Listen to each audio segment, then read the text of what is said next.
राज्यसभा की 8 सीटों पर चुनाव के बाद बढ़ जाएगी विपक्ष की ताकत। भारत चुनाव आयोग ने सोमवार को राज्यसभा की 8 सीटों के लिए चुनाव की घोषणा कर दी है।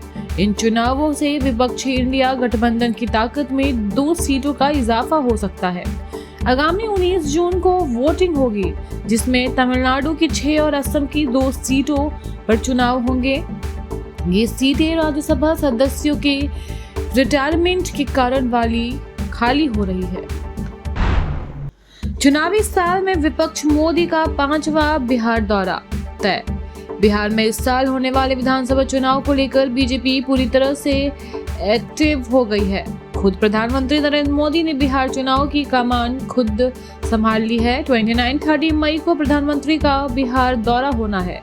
इस बिहार दौरे से पहले 5वां दौरा भी फिक्स हो गया है।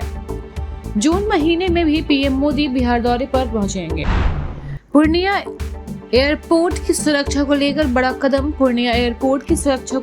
कदम उठाया गया है। 1706.80 मीटर लंबी बाउंड्री वॉल का निर्माण हो गया है। पूर्णिया के चुनापुर स्थित एयरपोर्ट के बाउंड्री वॉल का निर्माण कार्य भवन निर्माण विभाग की ओर से किया जा रहा है। कुल 1706.80 मीटर लंबी और लगभग 8 फीट ऊंची इस बाउंड्री वॉल के निर्माण में उच्च गुणवत्ता और सुरक्षा मानकों का पालन किया जा रहा है।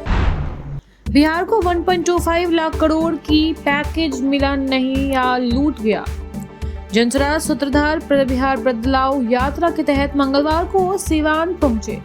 इस दौरान उन्होंने प्रधानमंत्री नरेंद्र मोदी से बिहार दौरे को लेकर तंज कसा। पीके ने कहा है कि पीएम मोदी बिहार के लिए हजारों करोड़ों के प्रोजेक्ट का उद्घाटन करेंगे, लेकिन पहले उन्हें ये बताना चाहिए कि 2015 से पहले बिहार के लिए 1.25 लाख करोड़ रुपए के विशेष पैकेज की घोषणा आरा से की थी। 2015 से बिहार और दिल्ली में भाजपा और जेडीयू के गठबंधन की सरकार है। ऐसे में एनडीए के सहयोगियों को ये बताना चाहिए कि उन्होंने बिहार के लिए 1.25 लाख करोड़ का पैकेज भेजा या नहीं भेजा। बीजेपी नेता का दावा तेजप्रताप यादव की तीसरी बीवी भी है। भारतीय जनता पार्टी के नेता डॉक्टर निखिल आनंद ने दावा किया है कि लालू यादव के बड़े बेटे तेजप्रताप यादव की 3 बीवियां हैं। 2020 में चुनाव में मनेर विधानसभा से दूसरे नंबर पर रहे निखिल आनंद के कथित तौर पर अनुष्का यादव की एक चैट के आधार पर आरोप लगाया है कि ऐश्वर्या राय और अनुष्का यादव के अलावा तेजप्रताप यादव की जिंदगी में तीसरी महिला भी है। प्रताड़ना और कोर्ट याद कर इमोशनल हुई तेजप्रताप की पत्नी ऐश्वर्या राय। तेजप्रताप यादव के फेसबुक पेज से अनुष्का यादव के साथ फोटो और संबंध की बातें सार्वजनिक होने के बाद केंद्रीय मंत्री जीतन राम मांझी ने एक ट्वीट कर तेजप्रताप से तलाक और घरेलू हिंसा का केस लड़ रही पत्नी ऐश्वर्या राय की जिंदगी बर्बाद करने और लेकर लालू परिवार को घेरा था। मांझी ने इस ट्वीट में लिखा था कि कहीं ऐसा तो नहीं कि किसी सिन्हा के चक्कर में लालू परिवार अनुष्का यादव की जिंदगी भी बर्बाद करवा देगा। इसका जवाब लालू परिवार को देश के सामने देना होगा। तेजस्वी को बधाई देने अस्पताल पहुंची ममता बनर्जी।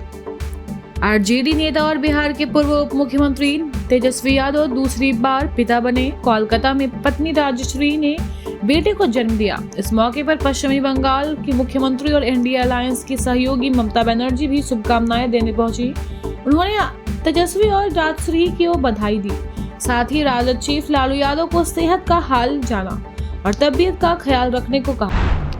शराब की बोतलों पर एमआरपी से अधिक वसूली। रांची में शराब घोटाले की जांच में एंटी कनेक्शन ब्यूरो ने एक और गिरफ्तारी की है। प्लेसमेंट एजेंसी के प्रतिनिधि नीरज कुमार सिंह पर शराब की बोतलों पर एमआरपी से अधिक वसूली का आरोप है। यह पैसा उत्पाद विभाग के सचिव के रिश्तेदार अंशु तक पहुंचाया जाता था। जांच में एक खास बियर कंपनी को अनुचित लाभ पहुंचाने की बात भी सामने आई है, जिसमें अधिकारियों की मिलीभगत है। अनुराग गुप्ता से छीन जाएंगी डीजीपी की कुर्सी। झारखंड पुलिस के डीजीपी पद पर अनुराग गुप्ता के सेवा विस्तार के लिए दिए गए राज्य सरकार के तर्कों को केंद्र ने एक सिरे से खारिज कर दिया है। केंद्र के पत्र के आलोक में राज्य सरकार की ओर से भेजे गए जवाब पर केंद्र ने फिर प्रतिक्रियाएं देते हुए अपनी बातों को दोहराया है और राज्य सरकार को फिर से पत्र भेजा है। इस बार भी भेजे गए अपने पत्र में केंद्र ने बताया है कि अनुराग गुप्ता 30 अप्रैल से सेवानिवृत्त हैं और उन्हें डीजीपी के पद पर बैठाया जाना असंवैधानिक है। पद्मश्री से नवाजे गए झारखंड के नामचीन ठेठ नागपुर गायक और भिनसरिया राग के राजा महावीर नायक। राष्ट्रपति द्रौपदी मुर्मू ने झारखंड के नामचीन ठेठ नागपुरी गायक और भिनसरिया राग के राजा महावीर नायक को पद्मश्री से सम्मानित किया। दिल्ली में आयोजित कार्यक्रम में उन्होंने सम्मानित किया गया। वर्ष 1962 से वे ठेठ नागपुरी गीत गा रहे हैं। उन्होंने 50 वर्षों से भी अधिक समय नागपुरी गीत संगीत को दिया है। Thank you so much for watching this video. Don't forget to like, comment, share and subscribe.